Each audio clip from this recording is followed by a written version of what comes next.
الحمد لله نحمده ونستعينه ونستغفره ونؤمن به ونتوكل عليه ونعوذ بالله من شرور أنفسنا ومن سيئات أعمالنا من يهده الله فلا مضل له ومن يضلله فلا هادي له ونشهد أن لا إله إلا الله وحده لا شريك له ونشهد أن سيدنا ومولانا محمدا عبده ورسوله صلى الله عليه وعلى آله وأصحابه وأزواجه وذرياته وسلم تسليما كثيرا كثيرا. أما بعد فأعوذ بالله من الشيطان الرجيم. بسم الله الرحمن الرحيم.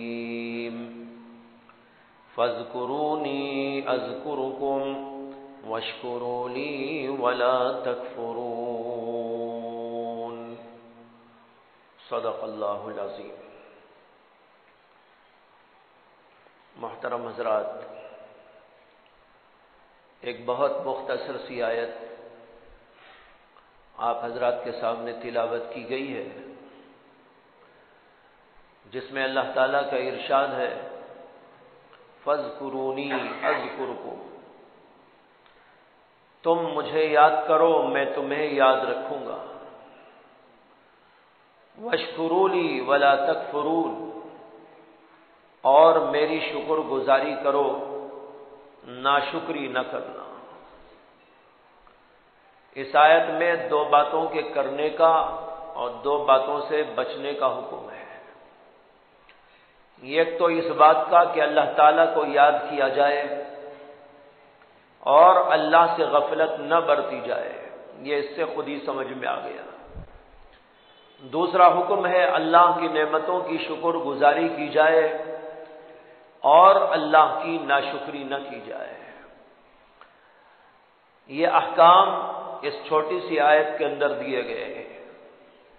اس وقت میرا مقصود اس کے پہلے جملے کی تشریح ہے، جس میں اللہ تعالیٰ کا ارشاد ہے فَاذْكُرُونِي أَذْكُرْكُمْ، تم مجھے یاد کرو میں تمہیں یاد کرتا ہوں.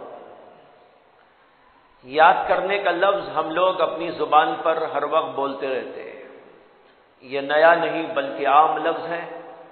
اردو زبان میں کثرت کے ساتھ استعمال ہوتا ہے. ذکر کا لفظ بھی کثرت کے ساتھ استعمال ہوتا ہے. ذکر کا ترجمہ اردو زبان میں یاد کرنے سے کیا جاتا ہے. اس آیت میں جو حکم دیا گیا ہے اس کا منشا کیا ہے؟ اس کا منشا یہ ہے کہ اللہ کو ہر وقت یاد رکھ کر زندگی کی جائے. ایک تو ہوتا ہے مخصوص وقت میں بیٹھ کر اللہ کا نام پڑھ لینا، جیسے صبح میں یا شام میں کسی اور وقت بیٹھ کر اللہ کا ذکر کیا، لا الہ الا اللہ، لا الہ الا اللہ، یا سبحان اللہ، الحمدللہ، اللہ اکبر، یا اور بہت سارے اذکار ہیں. لیکن یہاں منشا صرف اتنی بات پر نہیں ہے، بلکہ اللہ کا مقصود یہ ہے کہ انسان اپنی پوری زندگی کے ہر موقع پر اللہ کو یاد رکھ کر زندگی کرے. ہم اپنی زبان میں بولتے ہیں کہ بھائی میرا بھی خیال رکھیے، مجھے بھی یاد رکھیے، تو یہاں اتنا مطلب نہیں ہوتا اس کا کہ کوئی آدمی ہم کو نام لے کر رٹا کرے، میرا نام لے کے رٹا کرے، شعیب اللہ شعیب اللہ شعیب اللہ. یہ مطلب اس کا نہیں ہوتا. یاد رکھنے کا مطلب ہوتا ہے خیال رکھنا. اللہ کہتے ہیں تم مجھے خیال میں رکھو، دل میں مجھے یاد کیا کرو. زبان سے یاد کرنا بھی وہ ہے، ٹھیک ہے اپنی جگہ پر، لیکن اصل مقصود جو ہے وہ صرف زبانی ذکر نہیں بلکہ دل سے اللہ کا خیال جمانا، اللہ کو یاد رکھنا اور ہر موقع پر اللہ کو یاد رکھنا. صبح سے شام انسان کے بہت سارے مراحل، بہت سارے زندگی کے شعبے اس کے سامنے ہوتے ہیں۔ صبح اٹھتا ہے کھانے کا، پینے کا اور دنیاوی کاروبار کا، مختلف قسم کی چیزوں کا اس کے سامنے سوال پیدا ہوتا ہے۔ وہ اٹھتا ہے تو کھاتا بھی ہے، پیتا بھی ہے، بازار کو جاتا بھی ہے، لوگوں سے ملتا بھی ہے، بات چیت کرتا ہے، تجارت کرتا ہے، ملازمت کرتا ہے، کوئی پڑھنے والا پڑھتا ہے، کوئی پڑھانے والا پڑھاتا ہے۔ یہ بہت سارے شعبے انسان کی زندگی سے منسلک ہیں، انسان کی زندگی انہی شعبے میں گزرتی ہے۔ اللہ یہ چاہتے ہیں کہ ہر موقع پر اللہ کو یاد رکھ کے زندگی کی جائے۔ کھانے کا مسئلہ ہے، اللہ کو یاد رکھو۔ سونے کا مسئلہ ہے، اللہ کو یاد رکھو۔ اٹھنے کا مسئلہ ہے، اللہ کو یاد رکھو۔ تجارت کے لیے آپ جائیں تو اللہ کو یاد رکھو۔ گھر کے باہر قدم رکھیں تو یاد رکھو، گھر کے اندر قدم رکھیں تو یاد رکھو۔ اسی طرح جو کام بھی کرتے ہیں اس میں اللہ کو یاد کرتے ہوئے اللہ کے کاموں، ان کاموں کو انجام دیا جائے۔ ایک حدیث میں آتا ہے کہ اللہ کے نبی علیہ الصلوۃ والسلام نے فرمایا کل امر ذی بال لم یبدا فیہ بحمد اللہ۔ بعض میں آیا ہے کل امر ذی بال لم یبدا فیہ بذکر اللہ فہو اقطع۔ ہر وہ کام جو محتم بشان ہو اور وہ اللہ کی تعریف یا اللہ کے ذکر کے بغیر شروع کیا جائے وہ ادھورا رہتا ہے۔ اس لیے جو کام بھی کرنا ہے اللہ کی یاد کے ساتھ میں کرنا ہے، یہ مومن کی شان ہے۔ جب انسان دنیا میں آتا ہے تو دنیا میں آنے کے بعد اس کو دنیا کے بھی بہت سارے کام لگے رہتے ہیں۔ ایک تو خالص دینی کام ہے، نماز پڑھنا دین کا کام ہے، ذکر ہی کرنے بیٹھتا ہے تو وہ اللہ کے ذکر ہی کا خالص کام ہے۔ اسی طرح کوئی اور دینی خدمت کرتا ہے تو وہ دینی کام ہے۔ لیکن ان دینی کاموں کو چھوڑ کر جو اور کام کیے جاتے ہیں، جس کی مثالیں ابھی میں نے آپ کو دی، ان کے اندر ہمارے ساتھ، مومنوں کے ساتھ کافر لوگ بھی شریک ہوتے ہیں۔ کھانا وہ بھی کھاتے ہیں، ہم بھی کھاتے ہیں۔ تجارت وہ بھی کرتے ہیں، ہم بھی کرتے ہیں۔ ماں باپ کے ساتھ اٹھنا بیٹھنا، رشتہ داروں میں چلنا اور پھرنا، یہ کام وہ بھی کرتے ہیں اور ہم بھی کرتے ہیں۔ یہ دنیاوی جتنے کاروبار ہیں اور جتنے شعبے ہیں ان تمام کے اندر ہمارے ساتھ کافر لوگ بھی وہ کام کرتے ہیں۔ اب ان میں اور ہمارے میں فرق کیا ہے؟ ایک کافر بھی کھانا کھاتا ہے، مومن بھی کھانا کھاتا ہے، کافر بھی پانی پیتا ہے، مومن بھی پانی پیتا ہے۔ کپڑے پہننے کا نمبر آئے، کافر بھی یہ کام کرتا ہے، مومن بھی یہ کام کرتا ہے۔ تجارت کی منڈیوں میں جانا اور مختلف کاروبار انجام دینا، یہ کافر بھی کرتا ہے، ایک مومن آدمی بھی کرتا ہے۔ اب یہاں دونوں کے کاموں کے درمیان میں امتیاز اور فرق کیا چیز کرتی ہے؟ وہ فرق کرنے والی چیز یہ ہے کہ سارے کام جب کافر کرتا ہے تو اسے اللہ یاد نہیں آتا، اور مومن جب کرتا ہے تو اسے اللہ یاد آتا ہے۔ یہی فرق ہے مومن کی زندگی میں اور کافر کی زندگی میں۔ اللہ کہتے ہیں فذکرونی، تم مجھے یاد رکھو، اپنے کھانے کے وقت بھی، پینے کے وقت بھی، تجارت کے وقت بھی، ملازمت کے وقت بھی، شادی کے وقت بھی، موتا کے وقت بھی، اپنے گھریلو زندگی میں بھی، اپنی بازار کی زندگی میں بھی، جو کچھ تم کرتے ہو ہر موقع پر مجھ کو یاد رکھا کرو، اذکرکم، میں بھی تم کو یاد رکھوں گا۔ لیکن مومن جب اللہ کو بھول جاتا ہے اور کافروں جیسا وہ بھی کرتا ہے، کھانا کھاتا ہے اللہ کو یاد نہیں کرتا، پیتا ہے اللہ کو یاد نہیں کرتا، بازار میں جاتا ہے اللہ کو یاد نہیں کرتا، اور بہت سارے کام کاج کرتا ہے جیسے وہ کرتا ہے یہ بھی کرتا ہے۔ اب مومن کی زندگی میں اور کافر کی زندگی میں کوئی فرق نہیں ہو۔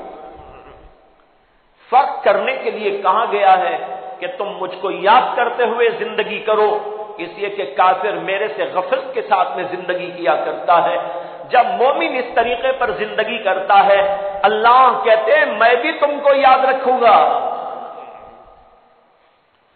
اب جب اللہ ہم کو یاد رکھ لے تو آپ بتائیے کوئی مومن کبھی پریشان رہ سکتا ہے؟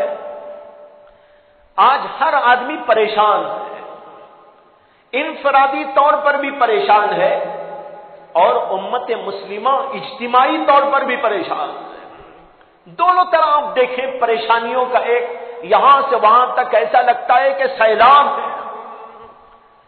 ہر مومن کو انفراداً آپ دیکھ لیں، میں کافروں کی بات یہاں نہیں کر رہا ہوں اس لیے کہ میرے مخاطب تو وہ لوگ نہیں، میں اپنے معاشرے کی بات کر رہا ہوں، میں اپنے لوگوں کی بات کر رہا ہوں۔ ہر آدمی پریشان، کسی کو مسئلہ ہے تجارت کا، اس میں وہ پریشان، کسی کو مسئلہ ہے ملازمت کا، اس کے اندر وہ پریشان۔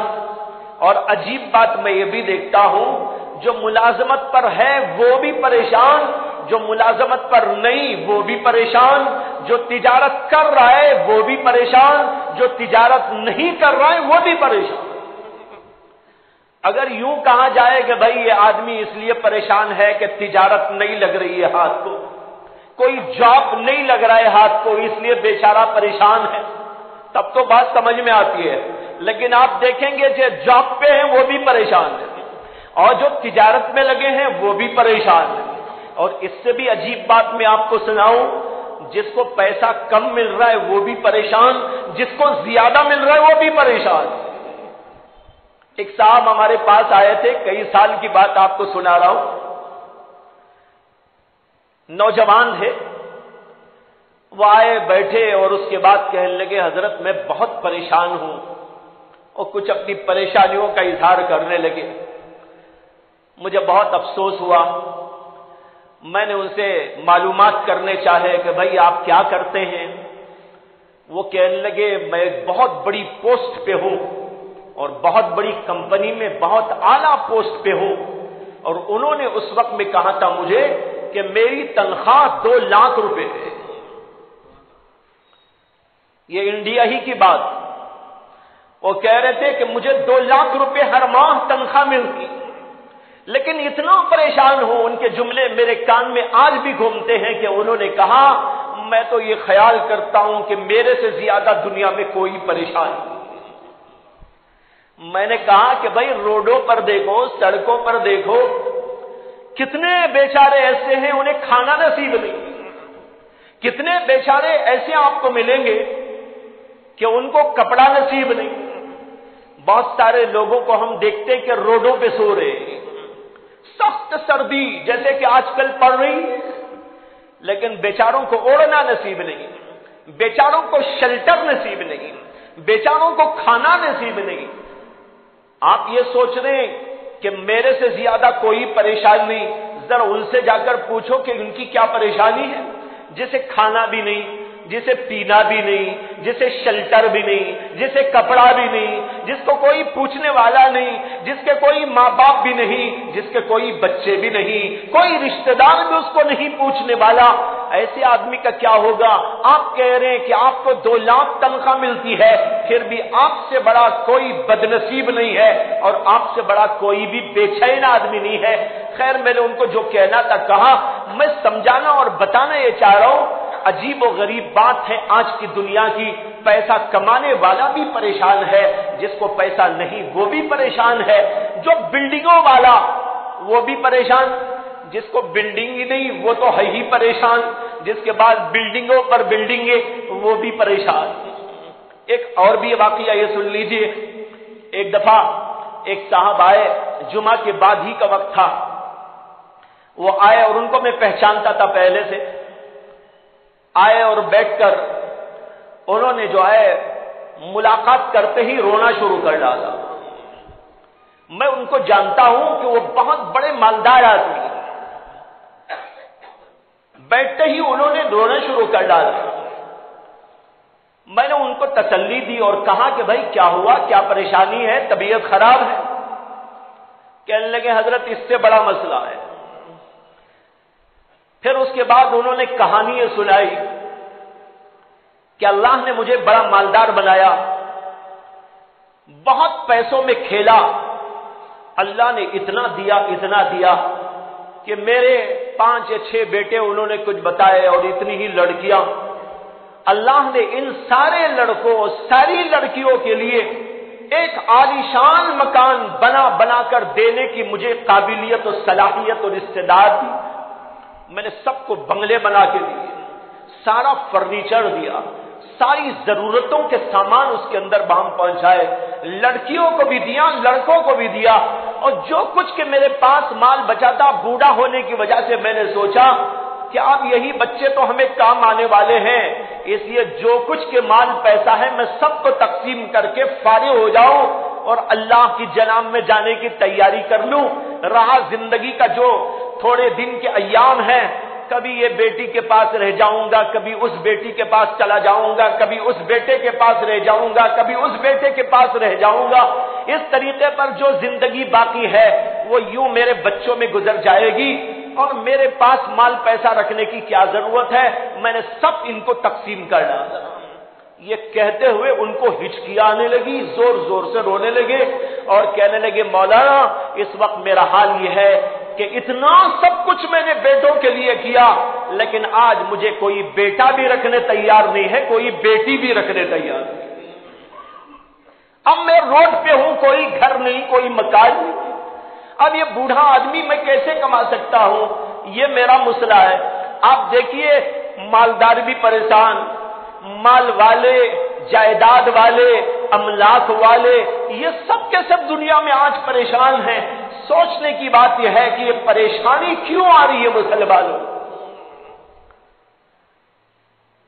ہر آدمی کی کوئی نہ کوئی پریشانی۔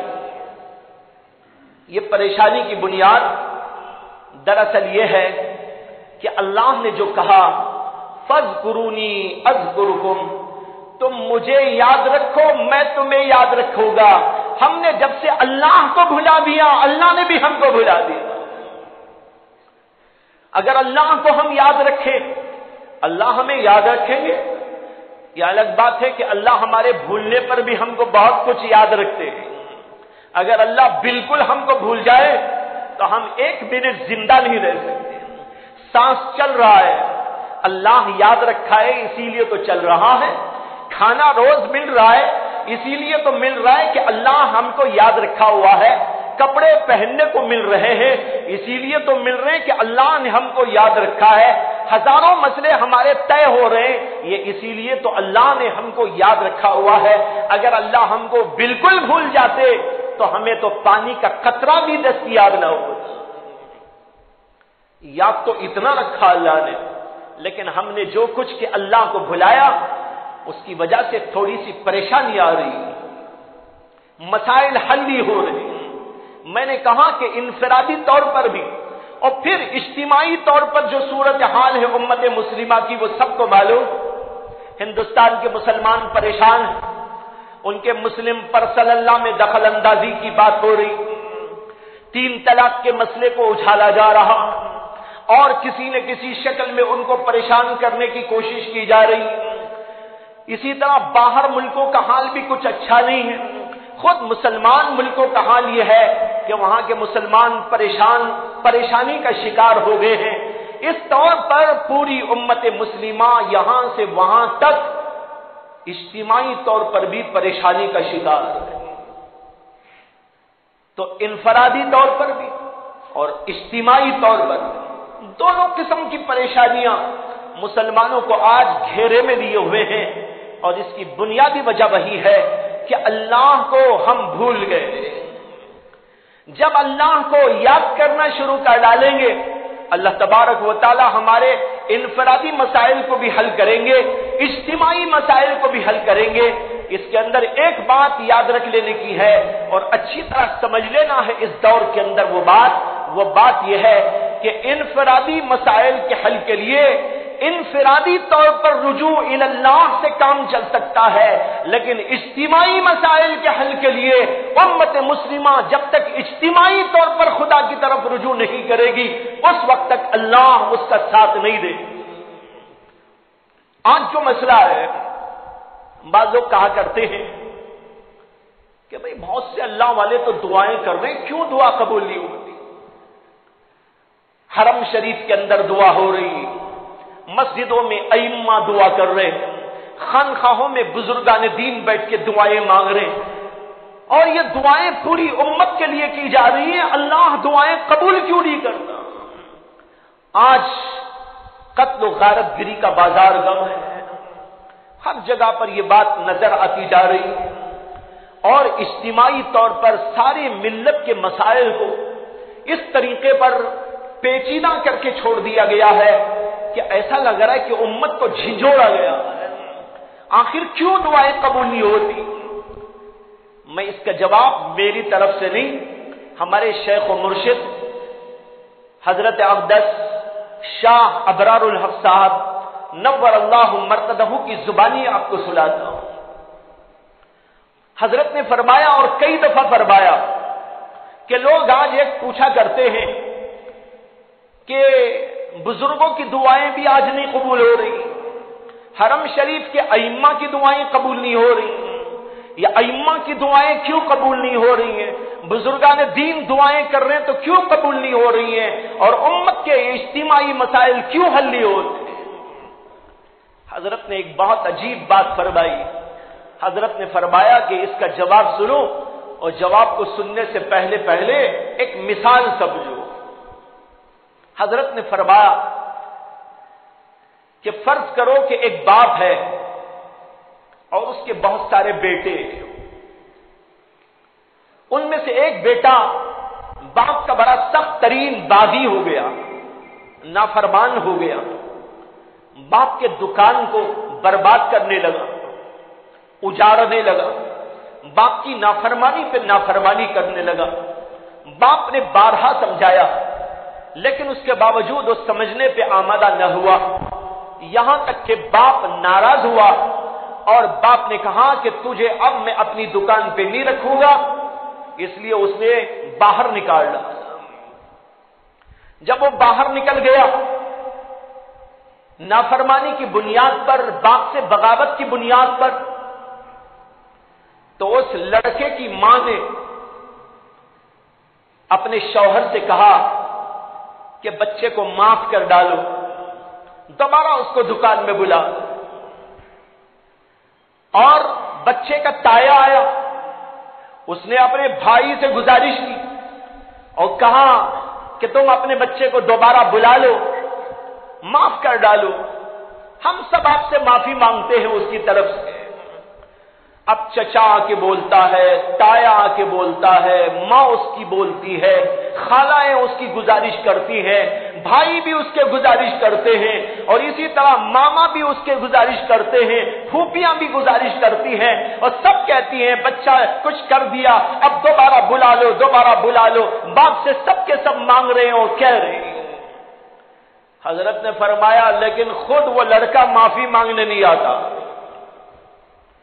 اس کا تایا بھی چاہتا ہے معاف ہو جائے، اس کی ماں بھی چاہتی ہے کہ معافی ہو جائے، اور اس کے اور رشتہ دار بھی معافی کے لیے طلب کرتے ہیں، لیکن وہ لڑکا جس کو باپ نے نکالا وہ باپ سے معافی مانگنے کے لیے نہیں آتا اور باپ کے سامنے جھکتا نہیں۔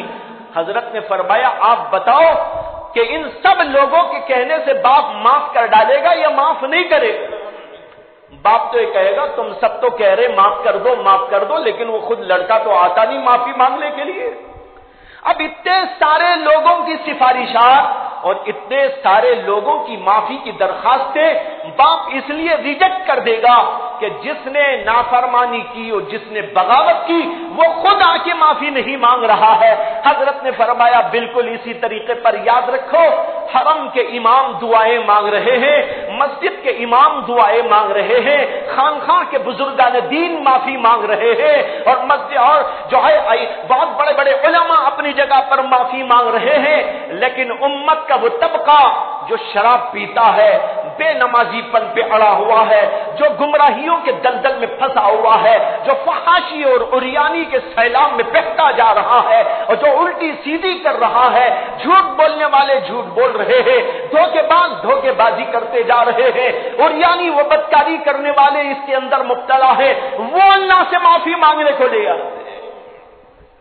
حضرت نے فرمایا کہ جیسے اس لڑکے کی معافی اس وقت تک نہیں ہوتی جب تک کہ وہ خود نہیں آتا اور باپ سے معافی نہیں مانگتا، اسی طرح جب تک کہ امت کے گنہگار لوگ اللہ سے معافی نہیں مانگیں گے، اللہ تعالیٰ ان بڑے بڑے لوگوں کے کہنے سے اور دعا کرنے سے ان کا گناہ معاف نہیں کر سکتے۔ ان کو ہی آنا چاہیے، ہاں وہ بھی آ جائیں پھر اولیاء اللہ بھی دعا کریں، وہ بھی اللہ سے معافی مانگے، اور اللہ کے یہ ولی بھی اللہ سے دعا مانگے، اے اللہ ان کے گناہوں کو معاف کر دے، اے اللہ ان کی بدکاریوں کا بدلہ نہ لیجئے، اے اللہ ان سے انتقام نہ لیجئے، تب تو بات بنے گی۔ لیکن یہ اڑے ہوئے ہیں گناہ کرنے پر، جھوٹ بولنے والا اپنے جھوٹ پہ اڑا ہے، بدکار اپنی بدکاری پہ اڑا ہے، زناکار اپنی زناکاری پہ اڑا ہے، شرابی اپنی شراب نوشی پہ اڑا ہے، جواری اپنی جوئے پن پہ اڑا ہوا ہے، بے نمازی لوگ برابر مسلسل ہمیشہ نماز کو چھوڑتے چلے جا رہے ہیں اور ان کو کوئی توجہ کسی کے توجہ دلانے پر نہیں ہو رہی ہے، تو پھر حرم کے امام دعا کرے تو کیا، یا اللہ کے فرشتے دعا کرے تو کیا؟ بھائیو، جب تک گنہگار خود نہیں معافی مانگتا اللہ کیسے معاف کرے گا؟ یہ ہے مسئلہ۔ اس کو میں نے کہا کہ اجتماعی مسائل کے حل کے لیے اجتماعی رجوع اللہ چاہیے، انفرادی مسائل کے حل کے لیے انفرادی رجوع ہو سکتا ہے۔ اس لیے انفرادی طور پر کریں گے اپنے ذاتی مسئلے تو حل ہو جائیں گے، لیکن جب تک اجتماعی طور پر اللہ کی طرف امت رجوع نہیں کرے گی، یہ اجتماعی مسائل کا حل نہیں ہو سکتا۔ آج ضرورت ہے فاذکرونی اذکرکم، اللہ کہتے ہیں تم مجھ کو یاد کرو، ہر موقع پر یاد رکھو۔ جب اللہ یاد آئے گا، ایک تو نماز کبھی نہیں چھوٹ سکتی، جب اللہ یاد رہے گا گناہ کی طرف آدمی نہیں لگ سکتا، جب اللہ اس کو یاد رہے گا جھوٹ وہ نہیں بول سکتا، جب اسے اللہ یاد رہے گا کسی کو دھوکہ نہیں دے سکتا، جب اسے اللہ یاد رہے گا حلال و حرام کی تمیز کے بغیر کمائی نہیں کر سکے گا۔ اللہ یاد رکھنے کا مطلب صرف یہ نہیں ہے کہ تھوڑی دیر بیٹھ کر سبحان اللہ کہہ دو اور جب اٹھ کے چلے گئے تو خدا کو ایسے بھول جاؤ، نہ حلال کی تمیز رہے، نہ حرام کی تمیز رہے، نہ اچھے کی تمیز رہے، نہ برے کی تمیز رہے، یہ اللہ کو یاد کرنا نہیں۔ حضرت مولانا تھانوی رحمت اللہ علیہ نے اپنے واعظ کے اندر ایک قصہ لکھا ہے۔ انہوں نے لکھا ہے کہ ایک جگہ پر ایک صاحب تھے، فجر کی نماز پڑھنے کے بعد مسجد کے کونے میں بیٹھ جاتے تھے اور مسلسل ذکر کرتے رہتے تھے، اور ان کے ذکر اشراق کی نماز تک چلتا تھا، اور اس درمیان میں ان سے کچھ لوگ آتے اور ملتے، لیکن یہ زبان تو بالکل نہ ہلاتے، ذکر میں مشغول رہتے، لیکن انگلیوں کے اشارے سے کچھ آپس میں معاملات طے ہوا کرتے، وہ 5 دکھاتے، وہ 4 دکھاتے، یا 8 دکھاتے، وہ 10 کی انگلیاں دکھاتے۔ تو اس طرح وہاں بیٹھ کے ایک طرف ان کا ذکر بھی جاری رہتا تھا اور ہاتھ کے اشاروں اور کنایوں سے کچھ معاملات لوگوں سے طے ہوتے تھے۔ لوگوں کو پریشانی ہوئی کہ یہ آدمی کیا کرتا ہے یہاں بیٹھ کر، ایک تو ذکر کرتا ہے، زبان تو ذکر میں ہے، لیکن ہاتھ کے اشارے سے کبھی وہ 5 دکھاتا، وہ 10 دکھاتا، وہ 8 دکھاتا، وہ 4 دکھاتا ہے، یہ کیا ہے؟ اب کچھ لوگ کھوج میں لگے کہ بھائی یہ کیا ہے، تو آنے جانے والوں کو مل کر انہوں نے پوچھا کہ کیا قصہ ہے بھائی، یہ تو اللہ کے ذکر میں بیٹھے ہیں اور تم ان کے پاس آ کر ان کو کیوں پریشان کرتے ہو، یا انگلیوں کے اشارے سے آخر کیا طے کرتے ہو؟ تب پتہ چلا کہ وہ صاحب جو ذکر اللہ میں بیٹھے ہیں وہ سود پہ پیسہ دیتے ہیں اور سودی کاروبار کے لیے پیسہ طے کرتے، یہ انگلیوں کے اشارے سے کاروبار جاری، زبان کھولنا تو حرام ہو گیا، انگلیوں کے اشارے سے کاروبار کرنے لگے، یہاں ذکر بھی جاری ہے اور یہاں پر اسی کے ساتھ ساتھ سودی کاروبار بھی جاری ہے. ایسا ذکر اللہ کو کبھی نہیں منظور ہے. اللہ تو یہ چاہتے ہیں تم زبان سے بھی مجھ کو یاد کرو اور دل سے بھی مجھ کو یاد رکھو اور کسی موقع پر مجھ کو نہ بھولو.